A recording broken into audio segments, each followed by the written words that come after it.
Doctor, thank you so much for joining me.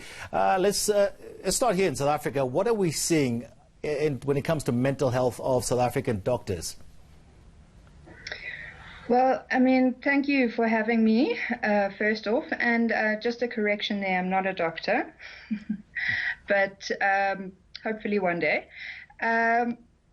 So what has happened in general is that the mental health and wellness of doctors in general has never been a subject that's been properly focused on and studied, despite the very obvious and clear problem that it presents within the South African context, considering the conditions that our doctors are already working in and the pressure they're already under.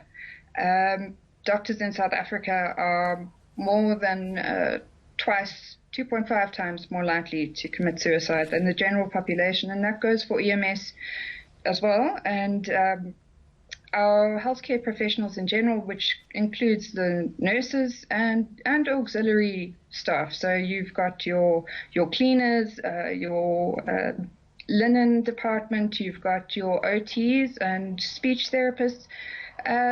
All of that is overlooked, considering the constraints that are focused on, which is the resourcing challenges, the staffing challenges.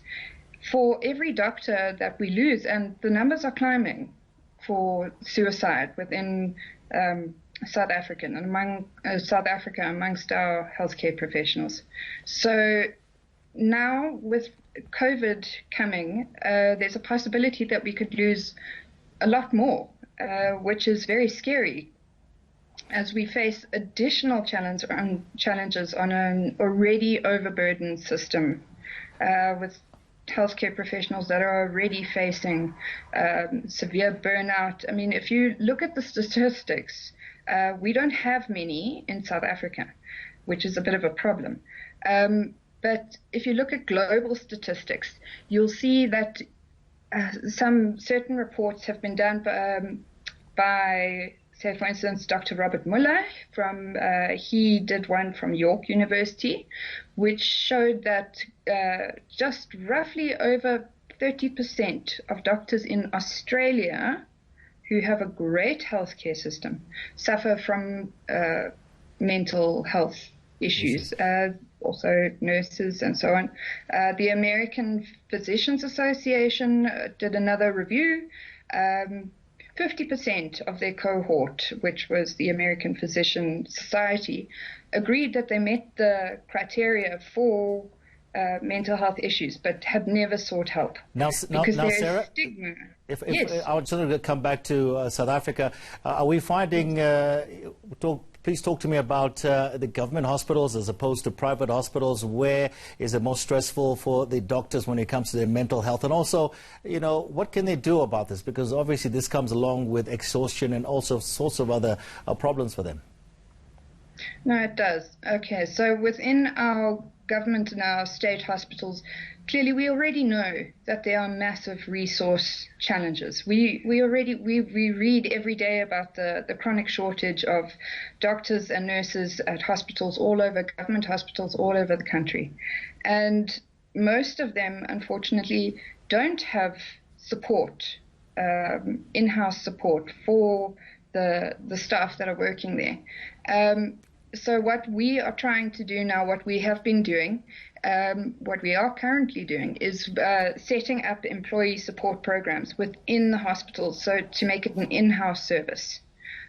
So we are kind of piloting a program at certain academic hospitals where we are running groups, individual sessions, counseling. We have all the referrals that we need, but it's actually getting people to come, which is the problem.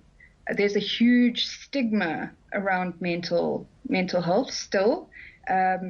Doctors and nurses, and they tend to think that, well, we have to work. We're okay. We are fine. The thing you will hear the most is, I'm fine. I'm just tired. Okay, now, which is now, Sarah, when we look at this COVID-19, this novel coronavirus is something new to us. It's changed so many things, and it must be, when you look at the frontline workers, hopefully one day we'll be without COVID-19. If that day comes, are we going to see a period where there'll be post-traumatic stress disorders amongst healthcare workers, particularly doctors? And how do you look out for something like that? Yes, I believe there's going to be definitely PTSD-related issues after this amongst healthcare professionals, considering they're already there. So this is just going to aggravate what's already there. It's going to bring the levels up dramatically. It's going to make a huge mental health impact. Some doctors are already working 18 hours a day. The nurses are pulling back-to-back shifts that are also lasting between 14 hours a day. So, and you're dealing with a lot of death. For instance, in the Western Cape, unfortunately, our turn is going to come in Gauteng. So we are going to have a huge spike in certainly PTSD. Things like suicide rates, which are already going up, may shoot up quite a lot more. Depression, burnout, exhaustion, those things we are expecting quite a massive spike in that, especially as we dealing with COVID. Even throughout this period, while we're going through this, we could still lose quite a lot of staff. All right, worrying there. Comments coming through from psychologist Sarah van der Walt. Thank you so much for talking with us this afternoon.